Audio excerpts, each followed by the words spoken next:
ബിസ്മില്ലാ അൽഹംദുലില്ലാ. പ്രിയമുള്ള വിശ്വാസികളെ, ബിദ്അത്തിനെ ന്യായീകരിച്ചുകൊണ്ട് ഒരു മുസ്ലിയാർ വന്നിരിക്കുകയാണ്. അദ്ദേഹത്തിന്റെ ഒരുപാട് നാടക മുഖാമുഖമൊക്കെ നമ്മൾ കണ്ടതാണ്. എന്നാൽ ഇവിടെ അദ്ദേഹം ബിദ്അത്തിനെ ന്യായീകരിച്ചു കൊണ്ടുവരുന്ന ചില ന്യായീകരണമുണ്ട്. അത് നിങ്ങൾ കേട്ടു നോക്കൂ. നമ്മുടെ പള്ളിയിൽ ടൈലില്ലേ, ടൈല് ഇതൊക്കെ പറയുമ്പോൾ ചിലപ്പോൾ ഇഷ്കാലം നമ്മുടെ പള്ളിക്കലെ ടൈല് അതേതായാലും എല്ലാ മുജാഹിദ് പള്ളിയിലും എല്ലാ വഹാബി പള്ളിയിലും എല്ലാ ജമാഅത്ത് ഇസ്ലാമിന്റെ പള്ളിയിലും എല്ലാ സംഘത്തിന്റെ പള്ളിയിലും ടൈലുണ്ട്. ഗ്രാനൈറ്റാണ്. ഓ, എന്ത് പറയുമ്പോൾ ശ്രദ്ധിക്കണം. ഞാൻ ഇവർക്ക് ഇപ്പൊ ഇതൊക്കെയാണല്ലോ, അത് എന്തെങ്കിലും മറിച്ചിട്ടാ പോരെ. നിങ്ങൾ നല്ലോണം ശ്രദ്ധിക്കണം. നിങ്ങൾ എല്ലാത്തിനും ചോദ്യം ചെയ്യപ്പെടും ഇവിടെ. നിങ്ങൾ ആ സൂക്ഷ്മത കാപ്പട്ടെയാണ്. എന്തായാലും നിങ്ങൾ ശ്രദ്ധിക്കണം നല്ലത് തന്നെ. പറഞ്ഞോളൂ. പിന്നെ ഞാൻ പറഞ്ഞു പഠിച്ചതാണ്, ഇജ്ജ് പറഞ്ഞാണ് ശരി. അയ്യോ, എന്തൊരു സൂക്ഷ്മത. നമ്മളിന്ന് പള്ളിയിൽ പതിച്ച ഓരോന്നും ഓട്ടെ, പള്ളിയിൽ തൂങ്ങുന്ന ഫാൻ, ഇവരുടെ സൂക്ഷ്മത നോക്കണം. ജനങ്ങളെ ശിർക്കിലേക്കും ബിദ്അത്തിലേക്കും നയിക്കുന്ന ആളുകളാണ് ഇവരാണ് സൂക്ഷ്മത. ഈ ഒരു പറച്ചില്ല ഇതൊക്കെ നാടകമാണ് സഹോദരങ്ങളെ. കേട്ടോ, ബാക്കി കേട്ടോ. അതൊക്കെ പോട്ടെ. AC പള്ളികളിൽ എന്നൊക്കെ ഒരു സ്വഹാബി ഇത്രയും വർഷക്കാലം ദീനീ ദഅവത്ത് നടത്തിയിട്ട് ഏതെങ്കിലും ഒരു പള്ളിയിൽ ടൈലുണ്ട് ഇട്ടിട്ടുണ്ടോ? ഒരു തെളിവ് പറയാൻ പറ്റുമോ? കേട്ടല്ലോ സഹോദരങ്ങളെ, എന്താ പറഞ്ഞത്? ടൈല്, അതുപോലെ മാർബിള്, ഗ്രാനൈറ്റ്, മൈക്ക്, ഇതൊക്കെ നബി തങ്ങളുടെ കാലഘട്ടത്തിൽ ഉപയോഗിച്ചിട്ടുണ്ടോ? അപ്പൊ ഇതൊക്കെ ബിദ്അത്തല്ലേ? ഇത് കേട്ടാ തോന്നും ഭയങ്കര ബുദ്ധിയാണ്, ബുദ്ധിപരമായ ചോദ്യമാണ്, പൊട്ടത്തരാണ് ചോദിച്ചത്. നോക്കൂ, ചിന്തിക്കുന്ന ആളുകൾക്ക് ഒരൊറ്റ പോയിന്റ് മതി. ഇവിടെ ടൈലും മാർബിളും അതുപോലെ തന്നെ ഈ മൈക്കും ഉപയോഗിക്കാത്ത ആളുകൾ അള്ളാന്റെ റസൂലിന്റെ വിരോധിയാണെന്ന് ആരെങ്കിലും പറയാറുണ്ടോ?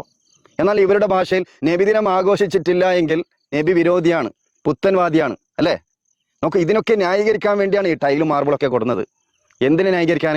ഈ ഉറൂസും ഖുതുബിയത്തും റാത്തീബും നബിദിനാഘോഷവും നബിയുടെ ജന്മദിനാഘോഷവും, അല്ലെ, ഖബർ കെട്ടിപ്പൊക്കലും ഉറൂസ് കഴിക്കലും, ഇതിനെ ന്യായീകരിക്കാൻ വേണ്ടിയാണ് ഈ ടൈലും മാർബിളൊക്കെ കൊടുക്കുന്നത്.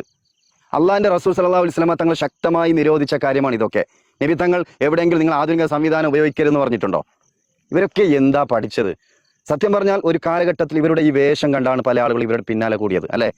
നോക്കൂ, ഇന്ന് ഈ ഇസ്ലാമിക വേഷം ധരിച്ചാണ് ആളുകളെ തെറ്റിദ്ധരിപ്പിക്കുന്നത്. നോക്കൂ സഹോദരങ്ങളെ, എന്താണ് ബിദ്അത്ത്? മുമ്പത്തെ ഒരു ക്ലിപ്പ് ഉണ്ട്, അമ്പലക്കടവ് ഫൈസി പറയുന്നത്. അദ്ദേഹത്തിനോട് ഒരു ചോദ്യം ചോദിക്കാം, നിങ്ങൾ കേട്ടു നോക്കൂ. അത് ശേഷം ഒരു സലാത്ത് ചെല്ലുന്നുണ്ടല്ലോ ഇപ്പോൾ, അത് എന്താ അതിന്റെ നിയമം? നമ്മളും ചെറുപ്പത്തിലുള്ള കാലത്ത് അങ്ങനെ സ്വലാത്ത് കണ്ടിട്ടില്ല, ഉള്ള പറയാലോ. ഇപ്പോൾ കുറെ കാലമായിട്ട് ചില സ്ഥലങ്ങളിലൊക്കെ നിസ്കാരം കഴിഞ്ഞാൽ ചില സ്ഥലത്ത് 3 സ്വലാത്ത് ഏപ്പിക്കാരെ തുടങ്ങിയത് തോന്നുന്നു. സ്വലാത്ത് നല്ല കാര്യം തർക്കല്ല. അപ്പൊ ഏപ്പിക്കാർ 3 നമ്മൾ ആൾക്കാർ 10 നടന്നു വരുന്നുണ്ട്. എന്തായാലും സ്വലാത്ത് എപ്പോഴും ചെല്ല, പ്രത്യേകിച്ച് നിസ്കാരത്തിന് ശേഷം ദ്വാരക്കാണ്. ദ്വാരന്റെ മുമ്പും സ്വലാത്തല്ല, ശേഷം സ്വലാത്തല്ല. അത് 2ഉം ചെല്ല, 3ഉം ചെല്ല, 5ഉം ചെല്ല, 10ഉം ചെല്ല. പക്ഷെ പള്ളിയിൽ നിസ്കരിക്കാൻ മറ്റു ജമാഅത്തിൽ വരുന്ന ആളുകൾക്ക് ആശയക്കുഴപ്പം തശ്വീഷും ഉണ്ടാക്കാൻ പാടില്ല. അത് ഒരു പ്രധാന വിഷയമാണ്. മാത്രമല്ല ആ സ്ഥലത്ത് പ്രത്യേകം സ്വലാത്ത് 3 സുന്നത്താ വിചാരിച്ച ബിദ്അത്തായി. ഇസ്ലാമിന്റെ മസല അങ്ങനെ. ഇപ്പൊ നിസ്കാരത്തിന്റെ ശേഷം 3 സ്വലാത്ത് ചെല്ലൽ, ദ്വാന്റെ ശേഷം 3 ശേഷം സ്വലാത്ത് ചെല്ലൽ പ്രത്യേകം സുന്നത്താണ് വിശ്വസിച്ചാൽ തെറ്റാണ്, അനാചാരമാണ്, ഒഴിവാക്കപ്പെടേണ്ടതാണ്. മനസ്സിലായില്ലേ? ഇതാണ് ബിദ്അത്ത്. മനസ്സിലായല്ലോ? പ്രത്യേകമായ പുണ്യം കൽപ്പിച്ചുകൊണ്ട് ഇവിടെ ഓരോ കർമ്മവും ചെയ്യുമ്പോൾ അത് ബിദ്അത്തായി മാറും. നബിദിനാഘോഷം ലൈലത്തുൽ ഖദ്റിനേക്കാളും പുണ്യമുണ്ട്. നബിയുടെ ജന്മദിനം ആഘോഷിക്കാൻ ഖുർആനിൽ ആയത്തുണ്ട്, ഹദീസുണ്ട്. ഇങ്ങനെയൊക്കെ പറഞ്ഞ് ദുർവ്യാഖ്യാനിച്ച്, അല്ലെ, ആളുകളെ പറ്റിപ്പിച്ച്, അല്ലെ, സൂറത്തുൽ യൂനുസിൽ 58-ാമത്തെ ആയത്തുണ്ട്, ന്യായീകരണമാണ്, അല്ലെ. അതുപോലെ ഹസനുൽ ബസരി പറഞ്ഞു പച്ചക്കള്ളമാണ്. ഇത്തരത്തിലുള്ള വാക്കുകളൊക്കെ കൊണ്ടുവന്ന് പുതിയ ഒരു ആചാരം ഇവിടെ കൊണ്ടുവരികയാണ്. അതാണ് ബിദ്അത്ത്.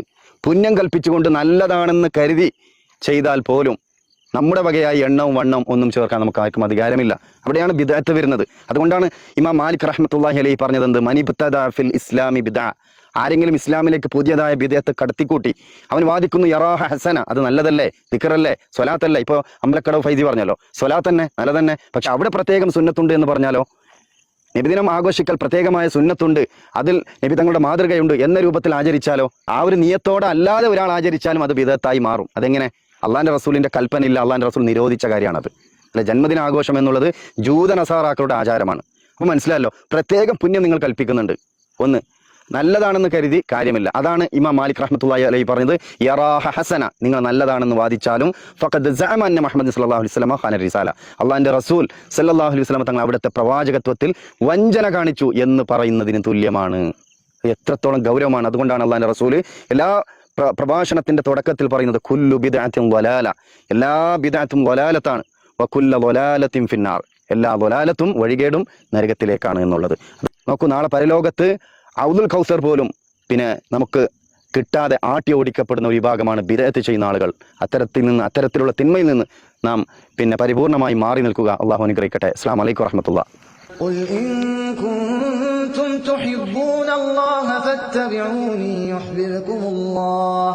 يحببكم الله ويغفر لكم ذنوبكم والله غفور رحيم قل أطيعوا الله والرسول فإن تولوا فإن الله لا يحب الكافرين